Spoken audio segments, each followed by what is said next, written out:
अनपढ़ मेरे गांव का गौ माता चराने जाए, पढ़े लिखे तेरे शहर का कुत्ता टहलाए। जय सिया राम दोस्तों, जय श्याम बाबा की दोस्तों। तो दोस्तों यह कहानी एक गौ माता की कहानी है। कैसे एक गौ माता ने एक निर्धन ब्राह्मण परिवार की प्रेत या शैतान से जान बचाई।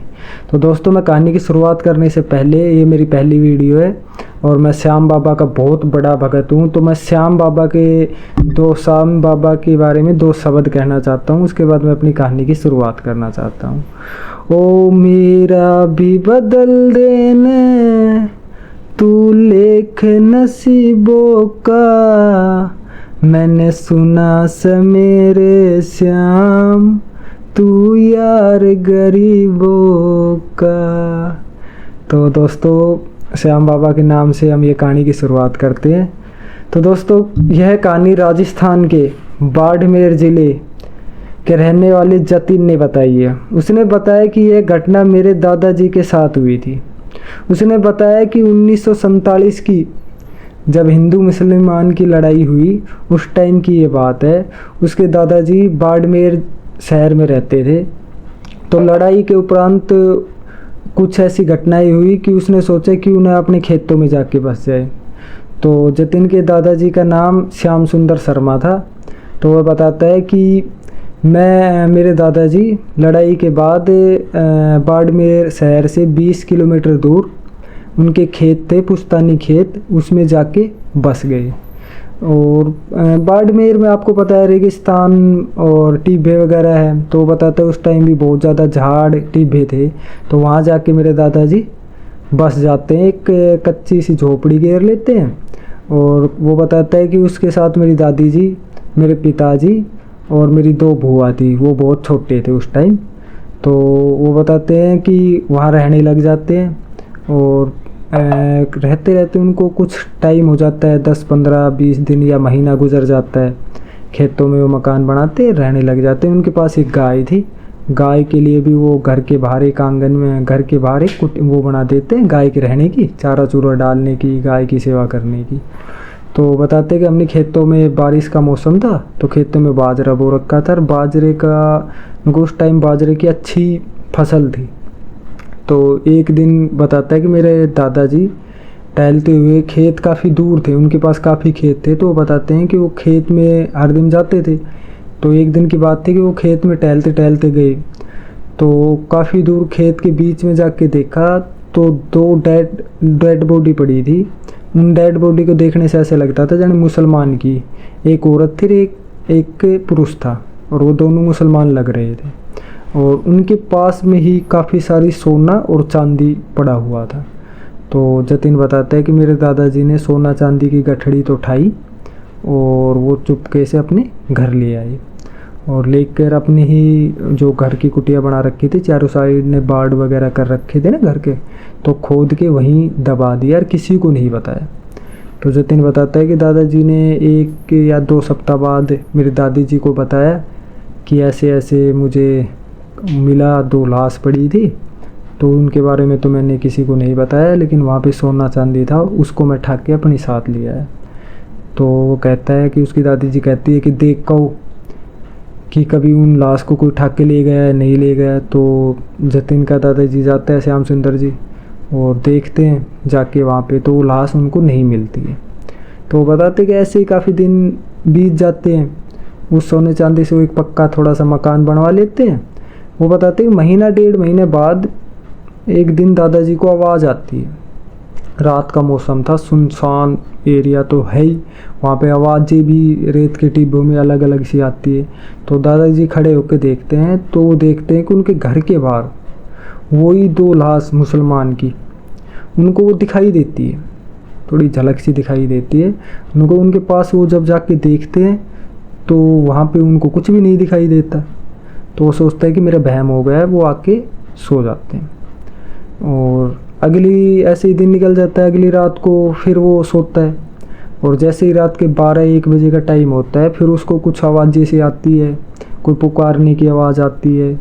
तो वो फिर जाके देखता है, तो देखता है फिर उसको दिखाई देता है 2 जो मुसलमान की जैसे बुरके में तो लेडीज़ थी, और वो जेंट्स था वो दादी सी, वो अलग ही दिखाई देते हैं। तो उनको फिर दिखाई देता है, वो फिर उनके पास जाता है, फिर वो गायब हो जाते हैं। तो काफ़ी दिन ऐसे दादाजी के साथ चला, उसने किसी से नहीं बताया।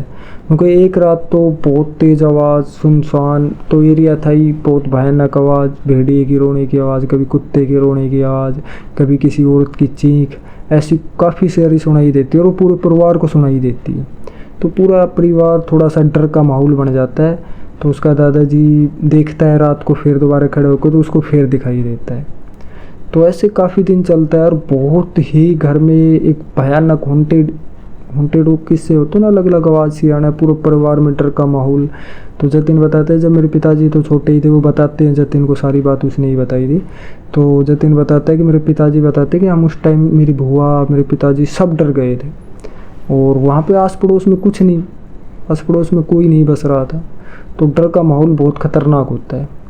तो एक रात तो इतना डर का माहौल बन जाता है कि बताते हैं कि जतिन कि मेरे दादाजी बाहर आते हैं, पिताजी की तबीयत ख़राब हो जाती है मेरी की, जब छोटा ही था, बुआ जी की भी, मेरी दादी जी की भी। तो दादाजी देखते हैं रात को अलग अलग सी आवाज़ आ रही है, दोनों जो मुसलमान के वो सामने ही खड़े हैं घर के बाहर, लेकिन वो घर के अंदर नहीं आ रहे थे। तो वो देखते हैं, वो भी रात को सभी जग जाते हैं, बैठ जाते हैं कोने में। लेकिन वो देखते हैं कि जो गौ माता थी ना, जो हमारी गाय माता थी, वो अपने खूंटे से खुल के खुद और आंगन के बीच में खड़ी हो जाती थी, जो उनका घर था ना, और घर पे बाड़ बना लेते हैं, एक रास्ता सा छोड़ देते हैं, उस रास्ते पे सामने आके खड़ी हो जाती है।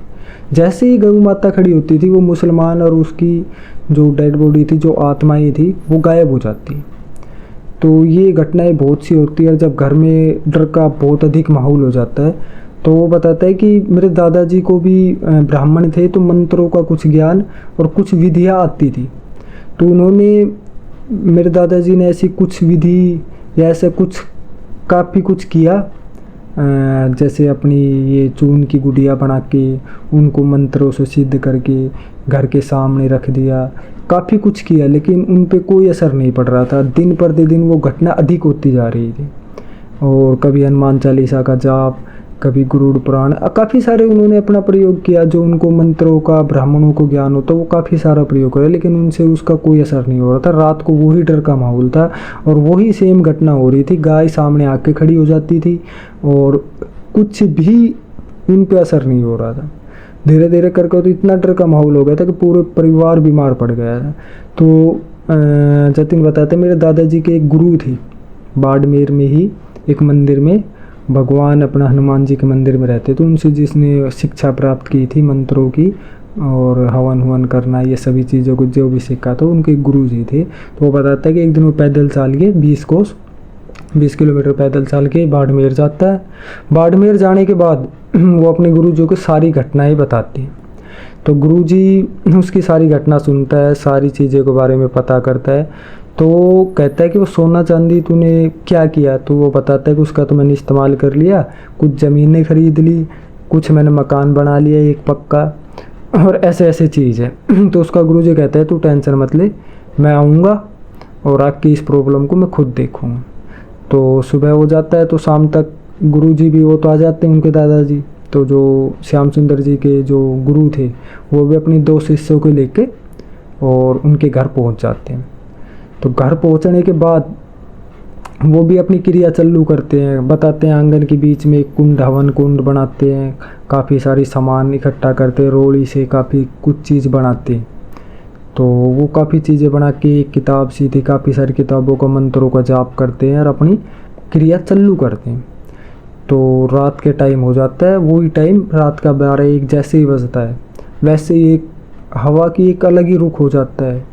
वातावरण जो शांत था वो एकदम विचलित हो जाता है, अलग अलग आवाज़ें आती है, किसी की रोने की आवाज़ आती है, किसी का कुछ की आवाज़ आती है। तो वो देखता है उसका गुरुजी, तो वो देखते हैं कि आंगन के सामने वही दोनों जो मुसलमान की डेड बॉडी जो मैंने बताई, वो दोनों सामने आके खड़े हो जाते हैं। तो उसका दादाजी के, जतिन के जो दादाजी थे ना, उसके जो गुरु थे, वो कोई मंत्रों का प्रयोग करते तो उनसे बात करने की कोशिश करते हैं। तो मंत्रों को प्रयोग करने से उससे वो बात करता है कि तू यहाँ क्यों आता है, किस लिए आता है, इस घर को क्यों सता रहा है। तो वो बताता है कि जो हमने यहाँ पे हम रहते थे, तो हमने बहुत मेहनत करके, पहले सोना चांदी ही लोग बाग इकट्ठा करते थे। आज के टाइम तो जैसे रुपये की ज़्यादा प्रचलन है, उस टाइम सोना चांदी ज़्यादा उनके पास रहता है। तो वो कहते थे कि हमने सोना चांदी बहुत इकट्ठा किया था, और जैसे हिंदू मुसलमान की लड़ाई हुई तो हमने भागना पड़ा वहाँ से, और हम इनके खेतों में आ गए थे। यहाँ पे हम निकल तो सकते नहीं थे, तो हमने यहाँ पे जहर खा के अपनी आत्महत्या कर ली थी। लेकिन हमारी आत्माएं अब भी भटक रही है, और हम इसके पूरे परिवार को साथ लेके जाएंगे। इसने हमारे सोने चांदी से भरे जो गठड़ी थी वो ये लेके आ गया है। अब हम इसके पूरे परिवार को लेके जाएंगे। हम इसको लेके तो बहुत पहले चले जाते, लेकिन ये गऊ जो गाय कहते हो कि ये गाय इनको बचा रही है। हम, तुम्हारी शक्ति हमारे ऊपर कोई काम नहीं कर सकती, सिर्फ हम गाय से नहीं लड़ सकते। तो गाय पे तो काफ़ी दिन से ध्यान नहीं दे रहे थे श्याम सुंदर। तो देखते कि गाय की भी तबीयत खराब थी, और वो कहते कि आज रात को मैं इन सभी परिवार को अपने साथ लेके जाऊंगा।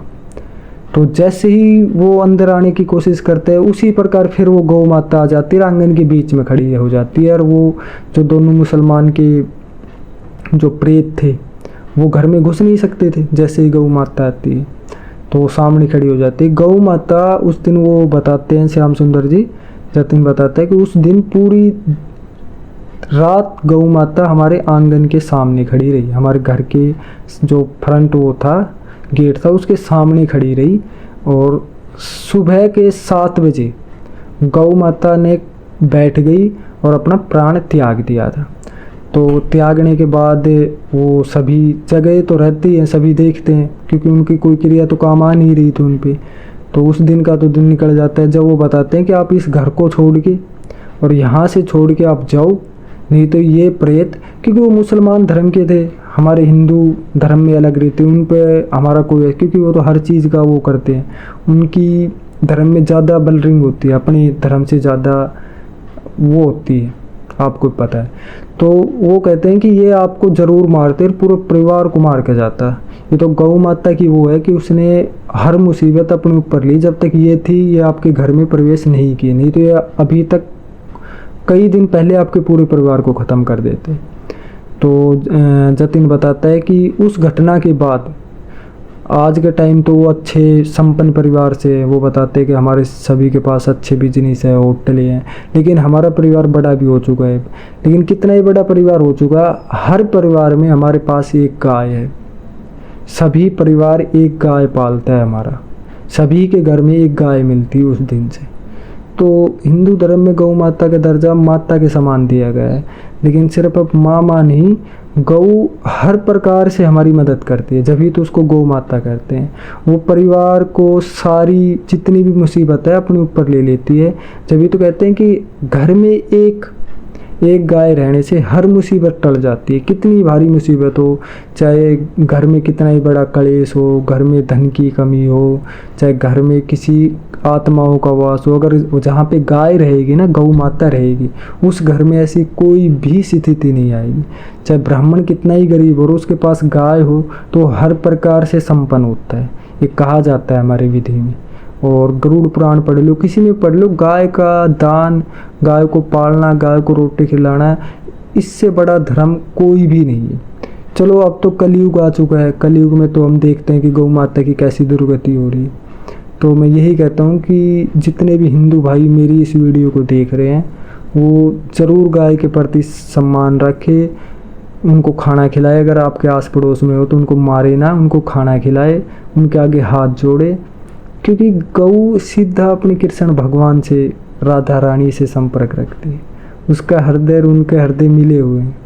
जब जब गौ माता ने जिसको प्यार से देखा है, कहते हैं कि माँ मरने के बाद गऊ का दूध पिया दे, तो ऐसा क्या है, हमारे बहुत से कह देते हैं कि गऊ को माता क्यों कहते हैं, बैल को पिता क्यों नहीं कहते। तो उनका जवाब तो मैं देना भी नहीं चाहता, अनपढ़ होगा। तो ठीक है दोस्तों, अलविदा। अगली कहानी इससे भी रोचक होगी। अगर दोस्तों मेरी कहानी आपको पसंद आई तो लाइक सब्सक्राइब ज़रूर कर दे। जय हिंद, जय भारत।